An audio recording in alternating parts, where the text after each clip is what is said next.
नमस्कार, स्वागत है आपका एसएन ऑडियो क्लासेस में। तो आशा है आप सब अच्छे होंगे। अपनी श्रृंखला को जारी रखते हुए हम आज की कहानी को शुरू करना चाहेंगे और आज की कहानी का शीर्षक होगा दूसरी दुनिया, जो कि निर्मल वर्मा द्वारा लिखी गई है। तो चलिए शुरू करते हैं। बहुत पहले मैं एक लड़की को जानता था। वह दिन भर पार्क में खेलती थी। उस पार्क में बहुत से पेड़ थे जिनमें मैं बहुत कम को पहचानता था। मैं सारा दिन लाइब्रेरी में रहता था और जब शाम को लौटता था तो वह उन पेड़ों के बीच बैठी दिखाई देती थी। बहुत दिनों तक हम एक दूसरे से नहीं बोले। मैं लंदन के उस इलाके में सिर्फ कुछ दिनों के लिए ठहरा था। उन दिनों मैं एक जगह से दूसरी जगह बदलता रहता था, सस्ती जगह की तलाश में। वे काफ़ी गरीबी के दिन थे। वह लड़की भी काफ़ी गरीब रही होगी, यह मैं आज सोचता हूँ। वह एक आधा उधड़ा स्वेटर पहनी रहती थी, सिर पर कत्थई रंग का टोप जिसके दोनों तरफ उसके बाल निकलते रहते थे। कान हमेशा लाल रहते और नाक का ऊपरी सिरा भी, क्योंकि वे अक्टूबर के अंतिम दिन थे, सर्दियाँ शुरू होने से पहले के दिन। और ये शुरू के दिन कभी कभी असली सर्दियों से भी ज़्यादा क्रूर होते थे। सच कहूँ तो ठंड से बचने के लिए मैं लाइब्रेरी आता था। उन दिनों मेरा कमरा बर्फ हो जाता था। रात को सोने से पहले मैं अपने सब स्वेटर और जुराबें पहन लेता था। रजाई पर अपना कोट और ओवरकोट जमा कर लेता था। लेकिन ठंड फिर भी नहीं जाती थी। यह नहीं कि कमरे में हीटर नहीं था, किंतु उसे जलाने के लिए उसके भीतर एक सीलिंग डालना पड़ता था। पहली रात मैं जब उस कमरे में सोया था तो रात भर उस हीटर को पैसे खिलाता रहा। हर आधे घंटे बाद उसकी जठरागिनी शांत हो पड़ती थी। दूसरे दिन मेरे पास नाश्ते के भी पैसे नहीं बचे थे। उसके बाद मैंने हीटर को अलग छोड़ दिया। मैं रात भर ठंड से कांपता रहता, लेकिन ये तसल्ली रहती कि वह भी भूखा पड़ा है। वह मेज़ पर ठंडा पड़ा रहता, मैं बिस्तर पर, और इसी तरह हम दोनों के बीच शीत युद्ध जारी रहता। सुबह होते होते मैं जल्दी जल्दी लाइब्रेरी चला जाता। पता नहीं कितने लोग मेरी तरह वहाँ आते थे। लाइब्रेरी खुलने से पहले ही दरवाजे पर लाइन बनाकर खड़े हो जाते थे। उनमें से ज़्यादातर बूढ़े लोग होते थे जिन्हें पेंशन बहुत कम मिलती थी, किंतु सर्दी सबसे ज़्यादा लगती थी। मेज़ों पर एक दो किताबें खोलकर वे बैठ जाते थे। कुछ ही देर बाद मैं देखता मेरे दाएं बाएं सब लोग सो रहे हैं। कोई उन्हें टोकता नहीं था। एक आधा घंटा बाद लाइब्रेरी का कोई कर्मचारी वहाँ चक्कर लगाने आ जाता, खुली किताबों को बंद कर देता और उन लोगों को धीरे से हिला देता जिनके खर्राटे दूसरों की नींद या पढ़ाई में खलल डालने लगे हों। ऐसी ही एक उगती दोपहर में मैंने उस लड़की को देखा था। लाइब्रेरी की लंबी खिड़की से उसने अपना बास्ता एक बेंच पर रख दिया था और खुद पेड़ों के बीच छिप गई थी। वह कोई धूप का दिन न था, इसलिए मुझे कुछ हैरानी हुई थी कि इतनी ठंड में वह लड़की बाहर खेल रही है। वह बिल्कुल अकेली थी, बाकी बेंच खाली पड़ी थी। और उस दिन पहली बार मुझे यह जानने की तीव्र उत्सुकता हुई थी कि वे कौन से खेल हैं जिन्हें कुछ बच्चे अकेले में खेलते हैं। दोपहर होते ही वह पार्क में आती, बेंच पर अपना बैग रख देती और फिर पेड़ों के बीच भाग जाती। मैं कभी कभी किताब से सिर उठाकर उसकी ओर देख लेता। 5 बजने पर सरकारी अस्पताल का गजर सुनाई देता। घंटे बजते ही वह लड़की जहाँ भी होती दौड़ते हुए अपनी बेंच पर आ बैठती। वह बस्ते को गोद में रख कर चुपचाप बैठी रहती जब तक दूसरी तरफ से एक महिला ना दिखाई दे जाती। मैं कभी उन महिला का चेहरा ठीक से ना देख सका।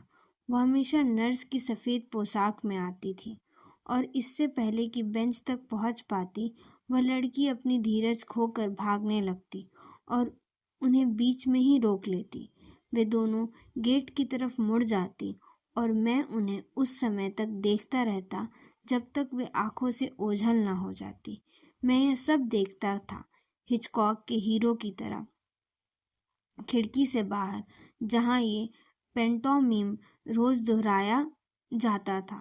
यह सिलसिला शायद सर्दियों तक चलता रहता यदि एक दिन अचानक मौसम ने करवट ना ली होती।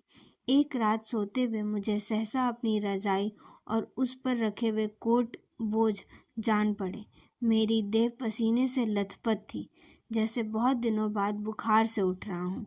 खिड़की खोलकर बाहर झाँका तो न धुंध न कोहरा। लंदन का आकाश नीली मखमली डिब्बियाँ सा खुला था, जिससे किसी ने ढेर से तारे भर दिए थे।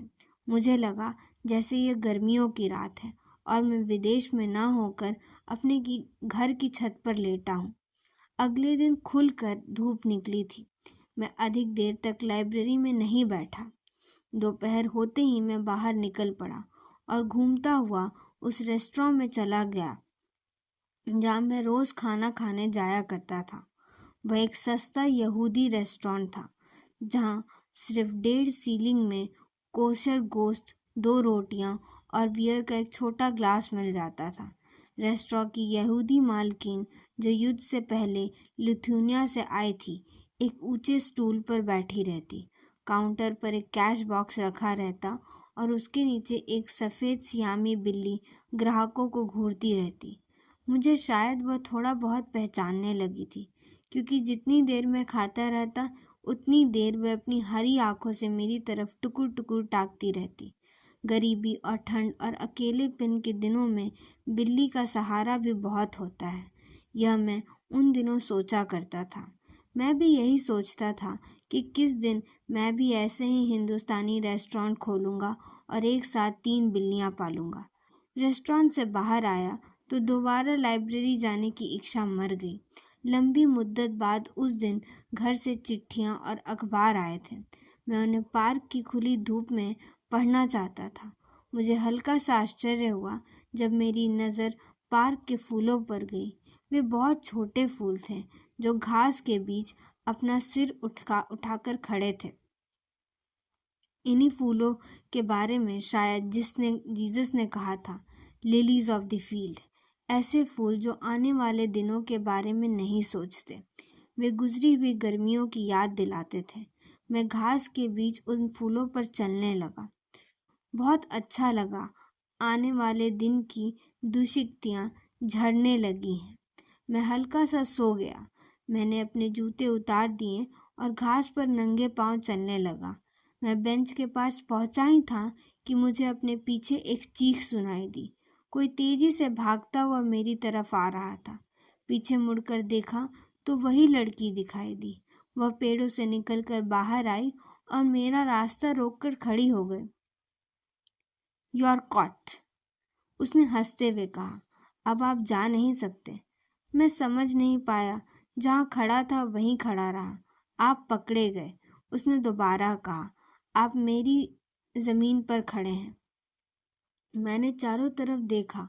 घास पर फूल थे, किनारे पर खाली बेंच थी, बीच में 3 एवरग्रीन पेड़ थे और एक मोटे तने वाला ओक खड़ा था।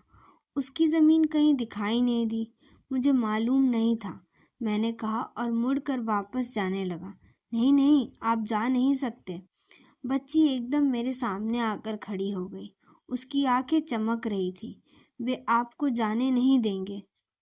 कौन जाने नहीं देंगे? मैंने पूछा। उसने पेड़ों की तरफ इशारा किया। तो अब सचमुच सिपाही से दिखाई दे रहे थे, लंबे हट्टे कट्टे पहरेदार।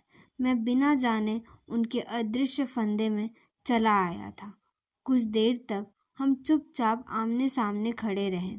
उसकी आंखें बराबर मुझ पर टिकी थी, उत्तेजित और सतर्क। जब उसने देखा मेरा भागने का कोई इरादा नहीं है, तब वह कुछ ढीली पड़ी। आप छूटना चाहते हैं? उसने कहा। कैसे? मैंने उसकी ओर देखा। आपको इन्हें खाना देना होगा। ये बहुत दिन से भूखे हैं। उसने पेड़ों की ओर संकेत किया। वे हवा में सिर हिला रहे थे। खाना मेरे पास नहीं है, मैंने कहा। आप चाहें तो ला सकते हैं। उसने आशा बंधाई। ये सिर्फ फूल पत्ते खाते हैं। मेरे लिए मुश्किल नहीं था। वे अक्टूबर के दिन थे और पार्क में फूलों के अलावा ढेरों पत्ते बिखरे थे। मैं नीचे झुका ही था और उसने लपक कर मेरा हाथ रोक लिया। नहीं नहीं, यहाँ से नहीं, यह मेरी ज़मीन है, आपको वहाँ जाना होगा। उसने पार्क के फेंस की ओर देखा। वहाँ मुरझाए फूलों और पत्तों का ढेर लगा था। मैं वहाँ जाने लगा और उसकी आवाज़ सुनाई दी, ठहरिए, मैं आपके साथ आती हूँ, लेकिन अगर आप बचकर भागोगे तो यहीं मर जाएंगे। वह रुकी, मेरी तरफ देखा। आप मरना चाहते हैं? मैंने जल्दी से सिर हिलाया। वह इतना गर्म और उजला दिन था कि मरने की मेरी कोई इच्छा नहीं थी। हम फेंस तक गए। मैंने रुमाल निकाला और फूल पत्तियों को बटोरने लगा। मुक्ति पाने के लिए आदमी क्या कुछ नहीं करता। वापस लौटते हुए चुप रही। मैं कनखियों से उसकी ओर देख लेता था। वह काफ़ी बीमार सी बच्ची जान पड़ती थी, उन बच्चों की तरह गंभीर जो हमेशा अकेले में अपने साथ खेलते हैं। जब वह चुपचाप रहती तो होठ बिचक जाते, नीचे को होठ थोड़ा सा बाहर निकल आता, जिसके ऊपर दबी हुई नाक बेसहारा सी दिखाई देती थी। बाल बहुत छोटे थे और बहुत काले गोल छल्लों में धूल हुई रुई की तरह बटे हुए, जिन्हें छूने को अनायास आगे बढ़ जाता था, लेकिन वह अपनी दूरी में हर तरह की छुअन से परे जान पड़ती थी। जब आप इन्हें खाना दे सकते हैं, उसने कहा। वह पेड़ों के पास आकर रुक गई थी। क्या वह मुझे छोड़ देंगे? मैं कोई गारंटी, कोई आश्वासन पाना चाहता था। इस बार वह मुस्कुराई और मैंने पहली बार उसके दांत देखे, एकदम सफ़ेद और चमकीले, जैसे अक्सर निग्रो लड़कियों के होते हैं। मैंने वे पत्तियां रुमाल से बाहर निकाली, 4 हिस्सों में बांटी और बराबर बराबर से पेड़ों के नीचे डाल दी। मैं स्वतंत्र हो गया था, कुछ खाली सा भी। मैंने जेब से चिट्ठियों और अखबार निकाले और उस बेंच पर बैठ गया जहाँ उसका बैग रखा था। वह काले चमड़े का बैग था, भीतर किताबें ठूसी थी, ऊपर की जेब से आधा कुतरा हुआ सेब बाहर झाँक रहा था। वह ओझल हो गई। मैंने चारों तरफ ध्यान से देखा तो उसकी फ्रॉक का एक कोना झाड़ियों से बाहर दिखाई दिया। वह एक खरगोश की तरह दुबक कर बैठी थी, मेरे ही जैसे, किसी भूले भटके यात्री पर झपटने के लिए। किंतु बहुत देर तक पार्क से कोई आदमी नहीं गुजरा। हवा चलती तो पेड़ों के नीचे जमा हुई पत्तियां घूमने लगती, एक भंवर की तरह, और वे अपने शिकार को भूलकर उनके पीछे भागने लगती। कुछ देर बाद वह बेंच के पास आई। एक क्षण मुझे देखा, फिर बस्ते की जेब से सेब निकाला। मैं अखबार पढ़ता रहा और उसके दांतों के बीच सेब की कुतरन सुनता रहा। अचानक उसकी नज़र मेरी चिट्ठियों पर पड़ी जो बेंच पर रखी थी। उसके हिलते हुए जबड़े रुक गए। यह आपकी है? हाँ, मैंने उसकी ओर देखा। और यह? उसने लिफाफे पर लगे टिकट की ओर उंगली उठाई। टिकट पर हाथी की तस्वीर थी जिसकी सूंड ऊपर हवा में उठी हुई थी। वह अपने दांतों के बीच हंसता सा दिखाई दे रहा था। तुम कभी जू गई हो? मैंने पूछा। एक बार पापा के साथ गई थी। उन्होंने मुझे एक पेनी दी थी और हाथी ने अपनी सूंड से उस पेनी को मेरे हाथ से उठाया था। तुम डरी नहीं? नहीं, क्यों? उसने सेब कुतरते हुए मेरी ओर देखा। पापा तुम्हारे साथ यहाँ नहीं आते? एक बार आए थे, 3 बार पकड़े गए। वह धीमे से हंसी, जैसे मैं वहाँ ना हूँ, जैसे कोई अकेले में हंसता हो, जहाँ एक स्मृति 50 तहे खोलती है। अस्पताल की घड़ी का गजर सुनाई दिया तो हम दोनों चौंक गए। लड़की ने बेंच पर बस्ता उठाया और उन पेड़ों के पास पास गई जो चुप खड़े थे। बच्ची हर पेड़ के पास जाती थी, छूती थी, कुछ कहती थी जिसे सिर्फ पेड़ सुन पाते थे। आखिर में वह मेरे पास आई और मुझसे हाथ मिलाया, जैसे मैं भी उन पेड़ों में से एक हूँ। उसकी निगाहें पीछे मुड़ गई। मैंने देखा कौन है। वह महिला दिखाई दी। वह नर्सों वाली सफ़ेद पोशाक हरी घास पर चमक रही थी। बच्ची उन्हें देखते ही भागने लगी। मैंने ध्यान से देखा। यह वही महिला थी जिसे मैं लाइब्रेरी की खिड़की से देखता था। छोटा कद, कंधे पर थैला, बच्ची जैसी ही काले घुंघराले बाल। वे मुझसे काफ़ी दूर थी, लेकिन उनकी आवाज़ सुनाई दे जाती थी। अलग अलग शब्द नहीं, सिर्फ 2 स्वर की एक आहट।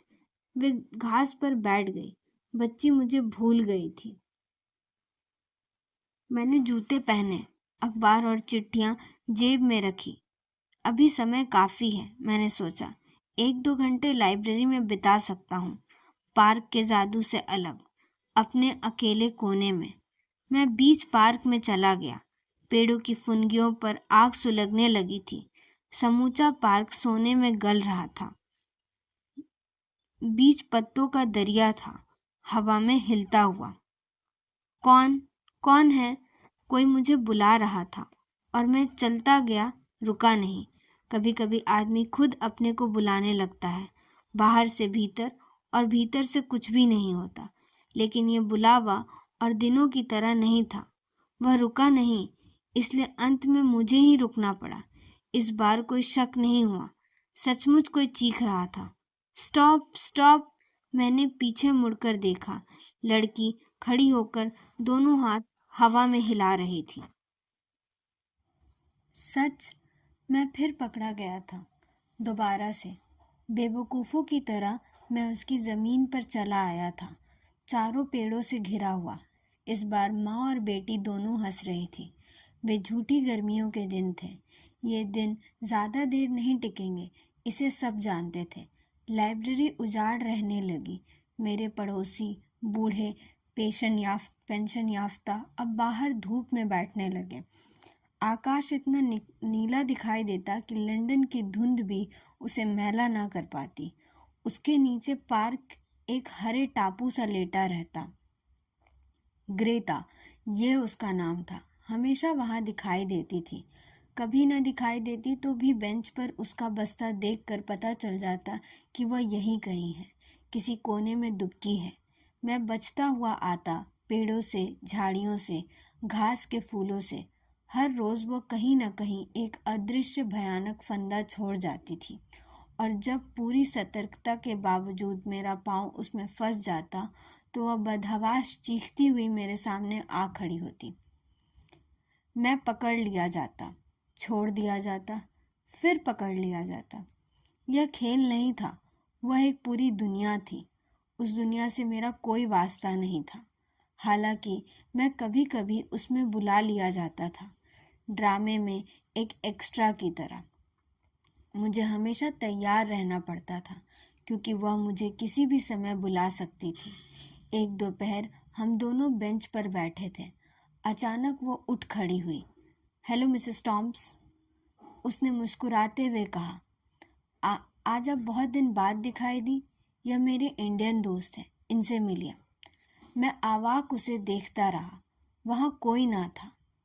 आप बैठे हैं, इनसे हाथ मिलाइए, उसने मुझे कुछ झिड़कते हुए कहा।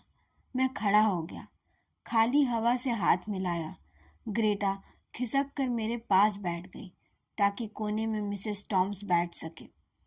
आप बाजार जा रही थी? उसने खाली जगह को देखते हुए कहा। मैं आपका थैला देखकर समझ गई थी। नहीं, माफ़ कीजिए, मैं आपके साथ नहीं आ सकती। मुझे बहुत काम करना है। इन्हें देखिए, उसने पेड़ों की तरफ इशारा किया। ये सुबह से भूखे हैं। मैंने अभी तक इनके लिए खाना भी नहीं बनाया। आप चाय पियेंगी या कॉफ़ी? ओह, आप घर से पीकर आई हैं। क्या कहा? मैं आपके घर क्यों नहीं आती?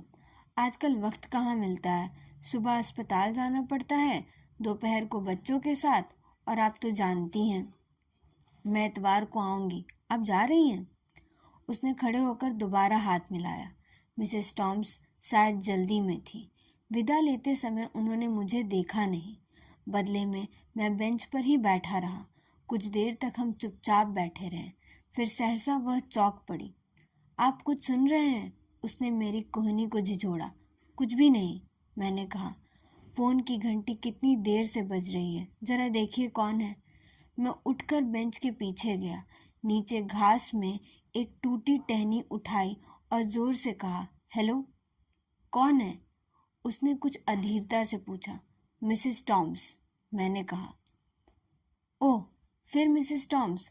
उसने एक थकी सी जम्हाई ली, धीमे कदमों से पास आई, मेरे हाथ से टहनी खींचकर।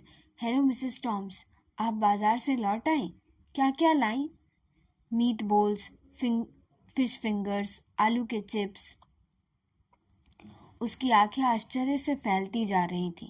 वह शायद चुन चुन कर उन सब चीज़ों का नाम ले रही थी जो उसे सबसे अधिक अच्छी लगती थी। फिर वह चुपचाप हो गई, जैसे मिसेस टॉम्स ने कोई अप्रत्याशित प्रस्ताव उसके सामने रखा। ठीक है मिसेस टॉम्स, मैं अभी आती हूँ। नहीं, मुझे देर नहीं लगेगी, मैं अभी बस स्टेशन की तरफ जा रही हूँ। Good by Mrs Tom's. उसने चमकती आंखों से मेरी ओर देखा। मिसेस टॉम्स ने मुझे डिनर पर बुलाया है। क्या आप क्या करेंगे? मैं सोऊंगा। पहले इन्हें कुछ खिला देना, नहीं तो ये रोएंगे। उसने पेड़ों की ओर इशारा किया जो ठहरी हवा से निस्पंद खड़े थे। वह तैयार होने लगी। अपने बिखरे बालों को संवार कर पाउडर लगाने का बहाना किया। हथेली का शीशा बनाकर उसमें झांका। धूप और पेड़ों की छाया के बीच वह सचमुच सुंदर जान पड़ रही थी। जाते समय उसने मेरी तरफ हाथ हिलाया। मैं उसे देखता रहा जब तक वह पेड़ों और झाड़ियों के घने झुरमुट में गायब नहीं हो गई। ऐसा हर रोज होने लगा। वह मिसेस टॉम्स से मिलने चली जाती और मैं बेंच पर लेटा रहता। मुझे अकेले नहीं लगता था। पार्क की अजीब अदृश्य आवाज़ें मुझे हरदम घेरे रहती। मैं एक दुनिया से निकलकर दूसरी दुनिया में चला आता। वह पार्क के सुदूर कोनों में भटकती फिरती। मैं लाइब्रेरी की किताबों का सिरहाना बनाकर बेंच पर लेट जाता। लंदन के बादलों को देखता। वे घूमते रहते और जब कभी कोई सफ़ेद टुकड़ा सूरज पर अटक जाता तब पार्क में अंधेरा सा घिर जाता। ऐसे ही एक दिन जब मैं बेंच पर लेटा था, मुझे अपने नज़दीक एक अजीब सी खड़खड़ाहट सुनाई दी। मुझे लगा मैं सपने में मिसेस टॉम्स को देख रहा हूँ। वे मेरे पास, बिल्कुल पास आकर खड़ी हो गई हैं। मुझे बुला रही हैं। मैं हड़बड़ा कर उठ बैठा। सामने बच्ची की माँ खड़ी थी। उन्होंने ग्रेता का हाथ पकड़ रखा था और कुछ असमंजस में वे मुझे निहार रही थी। माफ़ कीजिए, उन्होंने सकुचाते हुए कहा। आप सो तो नहीं रहे थे? मैं कपड़ा झाड़ता हुआ उठ खड़ा हुआ।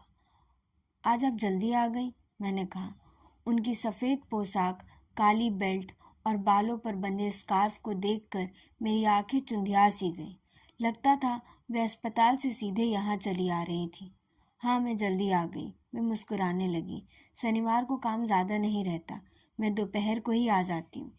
वे वेस्ट इंडीज़ के चौड़े उच्चारण के साथ बोल रही थी, जिसमें हर शब्द का अंतिम हिस्सा गुब्बारे सा उड़ता दिखाई देता था। मैं आपसे कहने आई थी, आज आप हमारे साथ चाय पीने चलिएगा? हम लोग पास में ही रहते हैं। उनके स्वर में कोई संकोच या दिखावा नहीं था, जैसे वो मुझे मुद्दतों से जानती हूँ। मैं तैयार हो गया। मैं अरसे से किसी के घर नहीं गया था। अपने बेड सिटर से लाइब्रेरी और पार्क तक का परिक्रमा लगाता था। मैं लगभग भूल गया था कि उसके परे एक और दुनिया है, जहाँ ग्रेता रहती होगी, खाती होगी, सोती होगी। वह आगे आगे चल रही थी। कभी कभी पीछे मुड़कर देख लेती थी कि कहीं हम बहुत दूर तो नहीं छूट गए। उसे शायद कुछ अनोखा सा लग रहा था कि मैं उसके घर आ रहा हूँ। अजीब मुझे भी लग रहा था। उसके घर आना नहीं, बल्कि उसकी माँ के साथ चलना। वे उम्र में काफ़ी छोटी जान पड़ती थी, शायद अपने कद के कारण। मेरे साथ चलते हुए वे कुछ इतनी छोटी दिखाई दे रही थी कि भ्रम होता था कि मैं किसी दूसरी ग्रेता के साथ चल रहा हूँ। रास्ते भर वे चुप रहीं। सिर्फ जब उनका घर सामने आया तो वे ठिठक गई। आप भी तो कहीं पास रहते हैं? उन्होंने पूछा। ब्राइट स्ट्रीट में, मैंने कहा, ट्यूब स्टेशन के बिल्कुल सामने। आप शायद हाल में ही आए हैं, उन्होंने मुस्कुराते हुए कहा। इस इलाके में बहुत कम इंडियन रहते हैं। वे नीचे उतरने लगी। उनका घर बेसमेंट में था और हमें सीढ़ियाँ उतरकर नीचे जाना पड़ता था। बच्ची दरवाज़ा खोलकर खड़ी थी। कमरे में दिन के समय भी अंधेरा था। बत्ती जलाई तो 3-4 कुर्सियाँ दिखाई दी। बीच में एक मेज़ थी, ज़रूरत से ज़्यादा लंबी और नंगी, जैसे उस पर पिंग पोंग खेली जाती हो। दीवार से सटा सोफ़ा था, जिसके सिरहाने एक रज़ाई लिपटी रखी थी। लगता था वह कमरा बहुत से कामों में काम आता था, जिसमें खाना, सोना और मौके पड़ने पर अतिथि संस्कार भी शामिल था। आप बैठिए, मैं अभी चाय बना कर लाती हूँ। वे पर्दा उठाकर भीतर चली गई। मैं और ग्रेता कमरे में अकेले बैठ रहे हैं। हम दोनों पार्क के पतझड़ी उजाले में एक दूसरे को पहचानने लगे थे, पर कमरे के भीतर ना कोई मौसम था, ना कोई माया। वह अचानक एक बहुत कम उम्र वाली बच्ची बन गई थी, जिसका जादू और आतंक दोनों झर गए थे। तुम यहाँ सोती हो? मैंने सोफे की ओर देखा। नहीं, यहाँ नहीं, उसने सिर हिलाया। मेरा कमरा भीतर है, आप देखेंगे? किचन से आगे एक कोठरी थी, जो शायद बहुत पहले गोदाम रहा होगा। वहाँ एक नीली चिक लटक रही थी। उसने चिक उठाई और दबे कदमों से भीतर चली आई। धीरे से आइए, वह सो रहा है। कौन? हिश। उसने अपना हाथ मुंह पर रख दिया। मैंने सोचा कोई भीतर है, पर भीतर बिल्कुल सूना था। कमरे की हरे दीवारें थीं, जिन पर जानवरों की तस्वीरें चिपकी थीं। कोने में उसकी खाट थी, जो खटोला से दिखाई देती थी। तकिए पर थिगलियों में लिपटा एक भालू लेटा था, गुदड़ी के लाल जैसा। वह सो रहा है, उसने फुसफुसाते हुए कहा। और तुम? मैंने कहा। तुम यहाँ नहीं सोती? यहाँ सोती हूँ जब पापा यहाँ थे, तो वे दूसरे पलंग पर सोते थे। माँ ने अब उस पलंग को बाहर रखवा दिया है। कहाँ रहते हैं वे? इस बार मेरा स्वर भी धीमा हो गया। भालू के डर से नहीं, अपने उस डर से जो कई दिनों से मेरे भीतर पल रहा था। अपने घर रहते हैं, और कहाँ? उसने तनिक विस्मय से मुझे देखा। उसे लगा मैं पूरी तरह आश्वस्त नहीं हुआ हूँ। वह अपनी मेज़ के पास गई, जहाँ उसकी स्कूल की किताबें रखी थी। दराज खोला और उसके भीतर से चिट्ठियों का पुलिंदा बाहर निकाला। पुलिंदा पर रेशम का लाल फीता बंधा था, मानो वो क्रिसमस का कोई उपहार हो। वह उन्हें उठाकर मेरे पास ले आई। सबसे ऊपर वाले लिफाफे पर लगा टिकट दिखा। वे यहाँ रहते हैं, उसने कहा।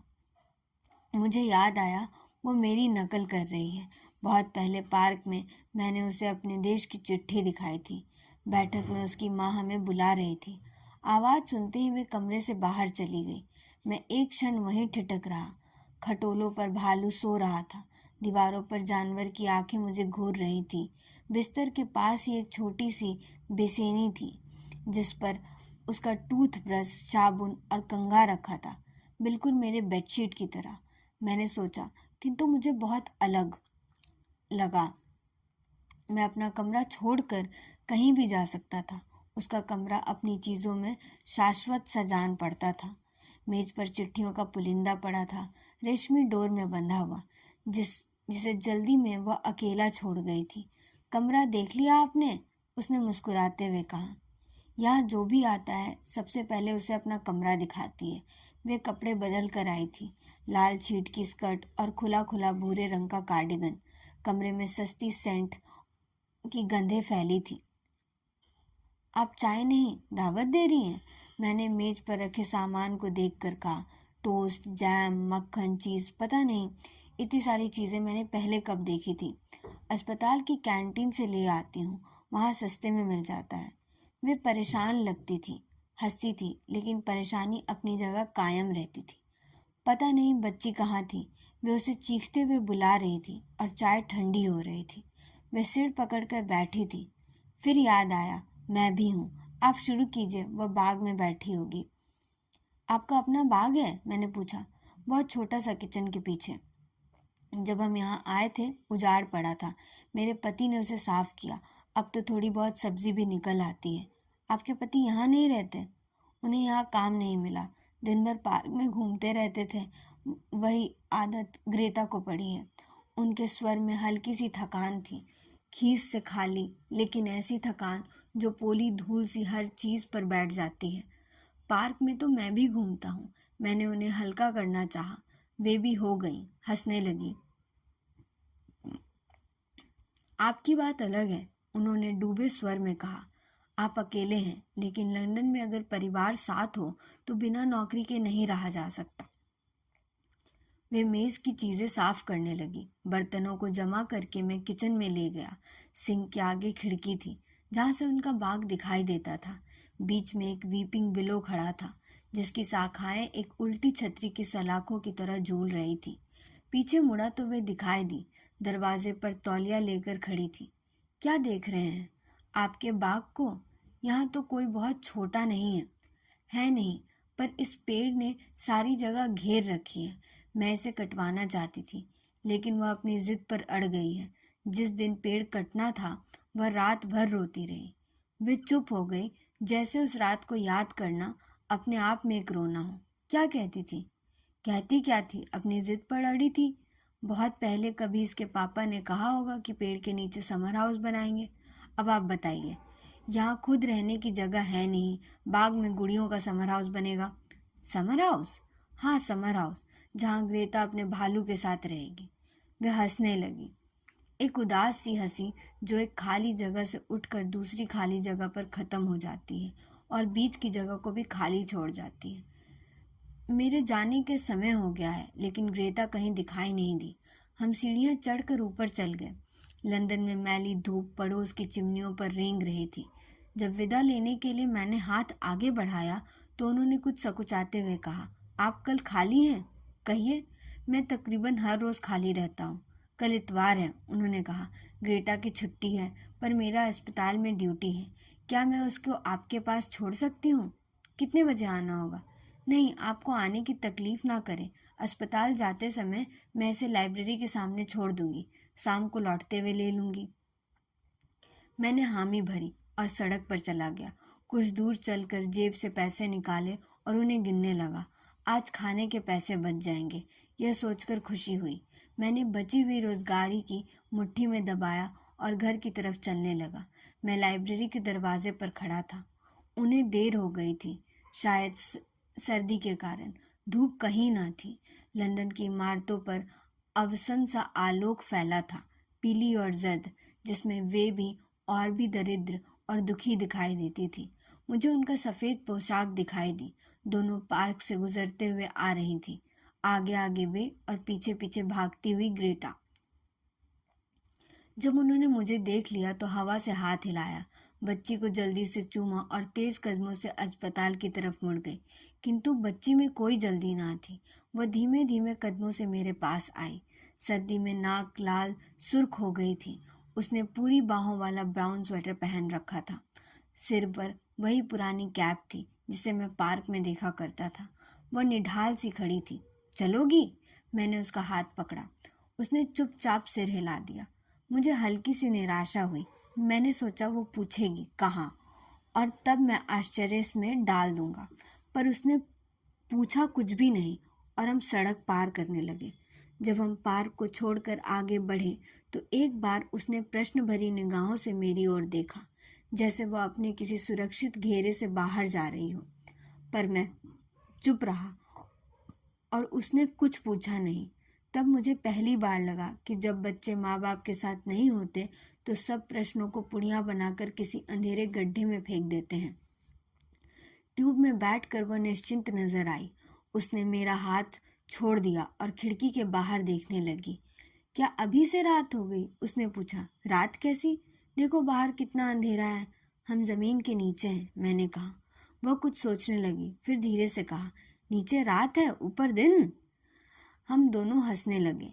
मैंने पहले कभी ऐसा नहीं सोचा था। धीरे धीरे रोशनी नजर आने लगी। ऊपर आकाश का एक टुकड़ा दिखाई दिया और फिर अथाह सफेदी में डूबा दिन सुरंग के बाहर निकल गया। ट्यूब स्टेशन की सीढ़ियाँ चढ़ते हुए वह रुक गई। मैंने आश्चर्य से उसकी ओर देखा। रुक क्यों गई? मुझे बाथरूम जाना है। मुझे दहशत हुई। टॉयलेट नीचे था और वह इस तरह अपने को रोके बहुत दूर तक नहीं जा सकती थी। मैंने उसे गोद में उठा लिया और उल्टे पांव सीढ़ियों पर भागने लगा। गलियारे के दूसरे सिरे पर टॉयलेट दिखाई दिया, पुरुषों के लिए। मैं जल्दी से उसे भीतर ले गया। दरवाज़ा बंद करके बाहर आया तो लगा जैसे वह नहीं, मैं मुक्त हो रहा हूँ। वह बाहर आई तो परेशान सी नजर आई। अब क्या बात है? चेन बहुत ऊंची है, उसने कहा। तुम ठहरो, मैं खींच देता हूँ। उसने मेरा कोट पकड़ लिया। वे खुद खींचना चाहती थी। उसके साथ मैं भीतर गया, उसे दोबारा गोद में उठाया और तब तक उठाता गया जब तक उसका हाथ चेन तक नहीं पहुंच गया। हम दोनों विस्मय से टॉयलेट में पानी को बहता देख रहे थे, जैसे यह चमत्कार जिंदगी में पहली बार देख रहे हों। हम सीढ़ियाँ चढ़ने लगे। ऊपर आए तो उसने कस कर मेरा हाथ भींच लिया। ट्रिफॉल्गर स्क्वायर आने वाला था। चारों तरफ भीड़, उजला, शोर। मैं उसे आश्चर्य में डालना चाहता था, किंतु वह डर गई थी। वह इतना डर गई थी कि मेरी इच्छा हुई कि मैं उसे दोबारा नीचे ले जाऊं। ट्यूब स्टेशन में जहाँ ज़मीन का अपना सुरक्षित अंधेरा था। लेकिन जल्दी ही डर बह गया और कुछ देर बाद उसने मेरा हाथ भी छोड़ दिया। वह स्क्वायर के अनोखे उजाले में खो गई। उसने उन शेरों के नीचे चली गई थी जो काले पत्थरों पर अपने पंजे खोलकर भीड़ को निहार रहे थे। बहुत से बच्चे कबूतरों को दाना डाल रहे थे। पंखों की छाया एक बादल सा दिखाई देती थी जो हवा में मैं कभी इधर जाती थी, कभी उधर, सिर के ऊपर से निकल जाती थी और कानों में सिर्फ एक गरम सनसनाती फड़फड़ाहट बाकी रह जाती थी। वह सुन रही थी, वह मुझे भूल गई थी। मैं उसकी आंखें बचाकर स्क्वायर के बीच चला गया। वहाँ एक लाल लकड़ी का केबिन था जहाँ दाने बिकते थे। एक कप दाने का दाम 4 पेंस। मैंने एक कप खरीदा और भीड़ में उसे ढूंढने लगा। बहुत बच्चे थे कबूतरों से घिरे हुए, किंतु वह जहाँ खड़ी थी वहाँ खड़ी थी, अपनी जगह से एक भी इंच नहीं हिली थी। मैं उसके पीछे गया और दानों का कप उसके आगे कर दिया। वह मुड़ी और हकबका कर मेरी ओर देखा। बच्चे कृतज्ञ नहीं होते, सिर्फ अपना लेते हैं। एक तीसरी आँख खुल जाती है जो सब चुप्पियों को पाट देती है। उसने कप को लगभग मेरे हाथों से खींचते हुए कहा, क्या वे आएंगे? ज़रूर आएंगे। पहले तुम एक एक दाना डालना होगा उनको पास बुलाने के लिए। फिर उसने मेरी बात नहीं सुनी। वह उस तरफ भागती गई जहाँ इक्के दुक्के कबूतर भटक रहे थे। शुरू में उसने डरते हुए हथेली आगे बढ़ाई। कबूतर उसके पास आते हुए झिझक रहे थे, जैसे उसके डर ने ही उन्हें भी छू लिया हो। किंतु ज़्यादा देर में वे अपना लालच नहीं रोक सके। नखरे छोड़कर पास आए, इधर उधर देखने का बहाना किया और फिर झटाझट उसकी हथेली से दाने चुगने लगे। वह अब अपनी फ्रॉक फैलाकर बैठ गई, एक हाथ में दोना, दूसरे हाथ में दाने। मैं उसे देखकर फिर भी नहीं देख सकता था। पंखों की स्लेटी फड़फड़ाती छत ने उसे अपने में ढक लिया था।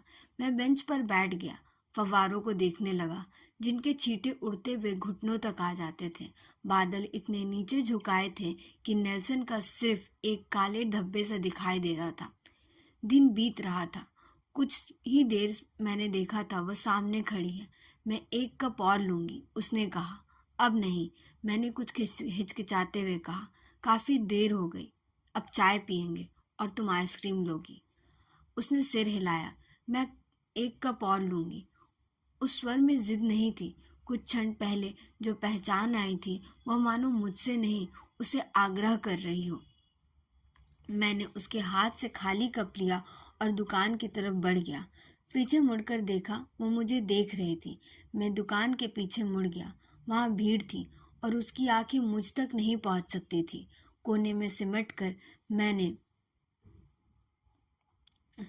जब जेब से पैसे निकाले, चाय और आइसक्रीम के पैसे एक तरफ किए, ट्यूब के किराए को पैसे की दूसरी तरफ, बाकी सिर्फ 2 पेंस बचे थे। मैंने चाय के कुछ पेंस उसे मिलाए और दुकानदार के आगे क्यू में शामिल हो गया। इस बार जब मैंने उसे कप दिया तो उसने मुझे देखा भी नहीं। वह तुरंत भागती हुई उस जगह चली गई जहाँ सबसे ज़्यादा कबूतर इकट्ठा थे। अब उसका हौसला बढ़ गया था और कबूतर भी उसे पहचानने लगे थे। वे आसपास उड़ते हुए कभी उसके हाथों, उसके कंधे, उसके सिर पर बैठ जाते थे। वह हंसती जा रही थी। पीला चेहरा एक जबरदस्त खिंचाव में विकृत सा हो गया था और वे हाथ जो मुझे हमेशा इतने निरीह जान पड़ते थे, अब एक अजीब बेचैनी में कभी खुलते थे, कभी बंद होते थे, जैसे वे किसी भी क्षण कबूतरों की फड़फड़ाती मसाल धड़कने को दबोच लेंगे। उसे पता भी ना चला कब दानों की कटोरी खाली हो गई। वह कुछ देर तक हवा में हथेली खोले बैठी रही। सहसा उसे आभास हुआ कबूतर उसे छोड़कर दूसरे बच्चों के पास मंडराने लगे हैं। वह खड़ी हो गई और बिना कहीं देखे चुपचाप मेरे पास चली आई। वह एकटक मुझे देख रही थी। मुझे शक हुआ, वह मुझ पर शक कर रही है। मैं बेंच से उठ खड़ा हुआ। अब चलेंगे, मैंने कहा। मैं एक कप और लूँगी, अब और नहीं, तुम 2 ले चुकी हो, मैंने गुस्से में कहा। तुम्हें मालूम है हमारे पास पैसे कितने बचे हैं? सिर्फ 1, और उसके बाद हम लौट जाएंगे। लोग हमें देखने लगे। मैं बहस कर रहा था दानों की एक कटोरी के लिए। मैंने उसे उठकर बेंच पर बिठा दिया। ग्रेटा, तुम बहुत जिद्दी हो, अब तुम्हें कुछ नहीं मिलेगा। उसने ठंडी आंखों से मुझे देखा। आप बुरे आदमी हैं, मैं आपके साथ कभी नहीं खेलूंगी। मुझे लगा जैसे उसने मेरी तुलना किसी अदृश्य व्यक्ति से की हो। मैं खाली सा बैठा रहा। कभी कभी ऐसा होता है कि आपके लिए कोई उम्मीद नहीं रहती, सिर्फ घोर हैरानी होने लगती है। आपके होने पर आपके होने पर ही हैरानी होने लगती है। फिर मुझे वह आवाज़ सुनाई दी जो आज भी मुझे अकेले में सुनाई दे जाती है, और मुंह मोड़ लेता हूँ। वह रो रही थी। हाथ में दानों का खाली कप था और उसकी कैप खिसक कर माथे पर चली आई थी। वह चुप्पी का रोना था, अलग अलग सांसों के बीच बिंधा हुआ। मुझसे वह सहा नहीं गया। मैंने उसके हाथ से कप लिया और लाइन में जाकर खड़ा हो गया। उस बार पैसों को गिनना भी याद नहीं आया। मैं सिर्फ उसका रोना सुन रहा था। हालांकि वो मुझसे बहुत दूर थी और बीच में कबूतर की फड़फड़ाहट और बच्चों की चीख के कारण मुझे कुछ भी नहीं सुनाई देता था। पर इन सब परे मेरे भीतर का सन्नाटा था, जिसके बीच उसकी रुंधी सांसें थी, और वे मैं अंतहीन दूरी से सुन सकता था। किंतु इस बार पहले जैसा नहीं हुआ। बहुत देर तक कोई कबूतर उसके पास नहीं आया। उसकी अपनी घबराहट के कारण या घिरते अंधेरे के कारण वे पास तक आते थे, लेकिन उसकी खुली हथेली की अवहेलना करके दूसरों के पास चले जाते थे। हताश होकर उसने दोनों की कटोरी जमीन पर रख दी और स्वयं मेरे पास बेंच पर आकर बैठ गई। उसके जाते ही कबूतरों का जमघट कटोरी के इर्द गिर्द जमा होने लगा। कुछ देर बाद हमने देखा दोनों की कटोरी औंधी पड़ी है, उसमें एक भी दाना नहीं है। अब चलोगी? मैंने कहा। वह तुरंत बेंच से उठ खड़ी हुई, जैसे वह इतनी देर से सिर्फ इसकी ही प्रतीक्षा कर रही हो। उसकी आंखें चमक रही थी, एक भीगी हुई चमक जो आंसुओं के बाद चली जाती है। उन दिनों ट्रिफॉल्गर स्क्वायर के सामने लॉयंस का रेस्टोरेंट होता था, गंदा और सस्ता दोनों ही। सड़क पार करके हम वहीं चले गए। इस बीच मैंने जेब में हाथ डालकर पैसों को गिन लिया था। मैंने उसके लिए 2 टोस्ट मंगवाए, अपने लिए चाय। आइसक्रीम को भुला देना ही बेहतर था। वह पहली बार किसी रेस्टोरेंट में आई थी, गहरी उत्सुकता से चारों तरफ देख रही थी। मुझे लगा था कुछ देर पहले का संताप घुलने लगा है। हम करीब करीब दोबारा एक दूसरे के करीब आ गए थे, लेकिन पहले जैसा नहीं। कबूतरों की छाया अब भी हम दोनों के बीच फड़फड़ा रही थी। मैं क्या बहुत बुरा आदमी हूँ? मैंने पूछा। उसने आंखें उठाई, एक क्षण मुझे देखती रही, फिर बहुत अधीर स्वर में कहा, मैंने आपको नहीं कहा था। मुझे नहीं कहा था? मैंने आश्चर्य की ओर उसे देखा। फिर किसको कहा था? मिसेस टॉम्स को, मिस्टर टॉम्स को। वे बुरे आदमी हैं। एक दिन जब मैं उनके घर गई, वे डांट रहे थे और मिसेस टॉम्स बेचारी रो रही थी। ओह, मैंने कहा। आप समझे, मैंने आपको कहा था। वह हंसने लगी, जैसे मैंने सचमुच बड़ी मूर्खता की भूल की हो, और उसकी हंसी देखकर न जाने क्यों मेरा दिल बैठने लगा। हम यहाँ फिर कभी आएंगे? उसने कहा। गर्मियों में, मैंने कहा। गर्मी में टेम्स पर चलेंगे, वह यहाँ से बहुत पास है। क्या वहाँ कबूतर होंगे? उसने पूछा। मुझे बुरा लगा, जैसे कोई लड़की अपने प्रेमी की चर्चा बार बार छेड़ दी, किंतु मैं उसे दोबारा निराश नहीं करना चाहता था।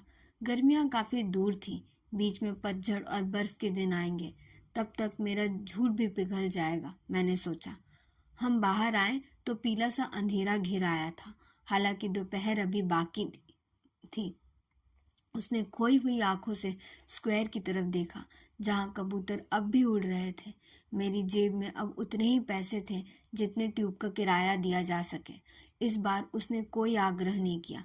बच्चे एक सीमा के बाद बड़ों की गरीबी ना सही मजबूरी सूंघ लेते हैं। मैंने सोचा ट्रेन में बैठेंगे तो उससे समर हाउस के बारे में पूछूंगा, उस विलो के बारे में भी, जो अकेले उसके बाग में खड़ा था।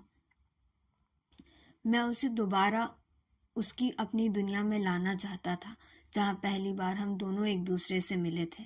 पर ऐसा हुआ नहीं। सीट पर बैठते ही उसकी आंखें मूंदने लगी। ट्रिफॉल्गर स्क्वायर से इस्लिंगटन तक की काफ़ी लंबा फासला था। कुछ देर बाद उसने मेरे कंधों पर अपना सिर टिका लिया और सोने लगी। इस बीच मैंने एक आधा बार उसके चेहरे को देखा था। मुझे हैरानी हुई कि सोते हुए हूबहू वैसी ही लग रही थी जैसी पहले बार मैंने उसे देखा था, पार्क में पेड़ों के बीच, तल्लीन और साबुत। कबूतर के लिए जो भटकाव आया था वह अब कहीं ना था। उस आंसू काबू के सूख चले थे। नींद में वो उतनी ही मुकम्मिल जान पड़ती थी जितनी झाड़ियों के बीच। और तब मुझे अजीब सा विचार आया। पार्क में उसने कई बार मुझे पकड़ा था, किंतु उसको सोते हुए तल्लीन चेहरे को देख कर मुझे लगा वह हमेशा से पकड़ी हुई लड़की है, जबकि मेरे जैसे लोग सिर्फ कभी कभी पकड़ में आते हैं और उसे इसका कोई पता नहीं था। और यह एक तरह का वरदान है, क्योंकि दूसरों को हमेशा छूटने का, मुक्त होने का भ्रम रहता है, जबकि बच्चों को इस तरह का कोई आशा नहीं होती। तब पहली बार मैंने उसे छूने का साहस किया। मैं धीरे धीरे उसके गालों को छूने लगा, जो आंसुओं के बाद गर्म हो आए थे, कुछ वैसे ही जैसे बारिश के बाद घास की पत्तियां हो जाती हैं। वह जगी नहीं, ट्यूब स्टेशन आने तक आराम से सोती रही। उस रात बारिश शुरू हो गई, सो हफ्ते भर चलती रही। झूठी गर्मियों के दिन खत्म हो गए। सारे शहर पर पीली धुंध की परतें जमी रहती। सड़क पर चलते हुए कुछ भी दिखाई न देता, न पेड़, न लैंप पोस्ट, न दूसरे आदमी। मुझे वे दिन याद हैं, क्योंकि उन्हीं दिनों मुझे काम मिला था। लंदन में वो मेरी पहली नौकरी थी। काम ज़्यादा था लेकिन मुश्किल नहीं। एक पब में काउंटर के पीछे 7 घंटे खड़ा रहना पड़ता था। बियर और लिकर के ग्लास धोने पड़ते थे। 11 बजे घंटी बजानी पड़ती थी और पियक्कड़ लोगों को बाहर खदेड़ना पड़ता था। कुछ दिन तक मैं कहीं बाहर ना जा सका। घर लौटता और बिस्तर पकड़ लेता, मान लो पिछले महीने की नींद कोई पुराना बदला निकाल रही हो। नींद खुलती तो बारिश दिखाई देती, जो घड़ी की टिक टिक की तरह बराबर चलती रहती। कभी कभी भ्रम होता कि मैं मर गया हूँ और अपनी कब्र की दूसरी तरफ से बारिश की टप टप सुन रहा हूँ। लेकिन एक दिन आकाश दिखाई दिया, पूरी नहीं, सिर्फ एक नीली डूबी सी फाक। और उसे देखकर मुझे अकस्मात पार्क के दिन याद हो आए। यहूदी रेस्टोरेंट की बिल्ली और बाजार जाती हुई मिसेस टॉम्स। वो मेरी छुट्टी का दिन था। उस दिन मैंने अपने सबसे बढ़िया कपड़े पहने और कमरे के बाहर निकल आया। लाइब्रेरी खुली थी। सब पुराने चेहरे वहां दिखाई दिए। पार्क खाली पड़ा था। पेड़ों पर पिछले दिनों की बारिश चमक रही थी। वे सिकड़ी से दिखाई देते थे, जैसे आने वाली सर्दियों की अफवाह उन्हें छू गई हो। मैं दोपहर तक प्रतीक्षा करता रहा। ग्रेटा कहीं नहीं दिखाई दी, न बेंच पर, न पेड़ों के पीछे। धीरे धीरे पार्क का पीला पतझड़ी आलोक मंद पड़ने लगा। 5 बजे अस्पताल का गजर सुनाई दिया और मेरी आंखें अनायास फाटक की ओर उड़ गई। कुछ देर तक कोई दिखाई नहीं दिया। फाटक के ऊपर लोहे का हैंडल शाम की आखिरी धूप में चमक रहा था। उसके पीछे अस्पताल की लाल ईंटों वाली इमारत दिखाई दे रही थी। मुझे मालूम था उन्हें घर जाने के लिए पार्क के बीच से निकलना होगा, किंतु फिर भी मैं अनिश्चित निगाहों से कभी फाटक को देखता था, कभी सड़क को। यह ख्याल भी आता था कि शायद आज उनकी ड्यूटी अस्पताल में ना हो, वे दोनों घर में ही बैठे हों। सड़क की बत्तियां जलने लगी। मुझे अजीब सी घबराहट हुई, जैसे प्रतीक्षा का अंत आ पहुंचा हो और मैं उसे टालता जा रहा हूँ। मैं बेंच से उठ खड़ा हुआ। खड़े होकर प्रतीक्षा करना शायद आसान जान पड़ा, किंतु तभी मुझे फाटक के निकट सरसराहट सुनाई दी। उनके चेहरे को बाद में देखा। उनकी सफ़ेद पोशाक पहले दिखाई दी। वे तेज कदमों से पार्क के बीच पगडंडी पर चल रही थी। उन्होंने मुझे नहीं देखा। यदि वे मेरी दिशा में आ रही होती तो भी शायद धुंधलके में मुझे नहीं पहचान पाती। मैं भागता हुआ उनके पीछे चला आया। मिसेस पार्कर, पहली बार मैंने उनके नाम से उन्हें बुलाया था। वह ठहर गई, भौचक सी मेरी ओर देखने लगी। आप यहाँ कैसे? अब भी वे अपने को नहीं संभाल पाई थी। मैं यहाँ दोपहर से बैठा हूँ, मैंने मुस्कुराते हुए कहा। वे हकबकाई सी मुझे देख रही थी। उन्होंने मुझे पहचान लिया था, लेकिन जैसे उस पहचान का मतलब नहीं टोह पा रही थी। मैं कुछ अचमंजस में पड़ गया और सहज स्वर से पूछा, आज आप इतनी देर से लौट रही हैं? 5 का गजर तो कब का बज चुका है। 5 का गजर? उन्होंने विस्मय से पूछा। आप हमेशा 5 बजे लौटती थी, मैंने कहा। ओह, उन्हें याद आया, जैसे मैं किसी प्रागैतिहासिक घटना का उल्लेख कर रहा हूँ। आप लंदन में ही थे? उन्होंने पूछा। मुझे काम मिल गया, इतने दिनों से इसलिए नहीं आ सका। ग्रेटा कैसी है? वे हिचकिचाई। एक छोटे क्षण की हिचकिचाहट जो कुछ भी माने नहीं रखती, लेकिन शाम के धुंधलके में मुझे वह अपशगुन सा जान पड़ा। मैं आपको बताना चाहती थी, लेकिन मुझे आपका घर मालूम नहीं था। वह ठीक है। हाँ ठीक है, उन्होंने जल्दी में कहा, लेकिन वह अब यहाँ नहीं है। कुछ दिन पहले उसके पिता आए थे, वे उसे अपने साथ ले गए। मैं उन्हें देखता रहा। मेरे भीतर जो कुछ था वह ठहर गया। मैं उसके भीतर था, ठहराव के, और वहाँ से दुनिया बिल्कुल बाहर दिखाई देती थी। मैंने कभी इतनी सफाई से बाहर को नहीं देखा था। कब की बात है? जिस दिन आपके साथ ट्रिफॉल्गर स्क्वायर गए थे, उसके दूसरे ही दिन वे आए थे। आप जानते हैं, वहाँ काम मिल गया है। और आप? मैंने कहा, आप यहाँ अकेली रहेंगी? मैंने अभी कुछ सोचा नहीं। उन्होंने धीरे से सिर उठाया। आवाज़ हल्के से कांपती थी और एक क्षण के लिए मुझे उनके चेहरे पर बच्ची दिखाई दी। ऊपर उठा हुआ होठ और भीगी आंखें, हवा में उड़ते हुए कबूतरों को निहारती हुई। आप कभी घर ज़रूर आइएगा।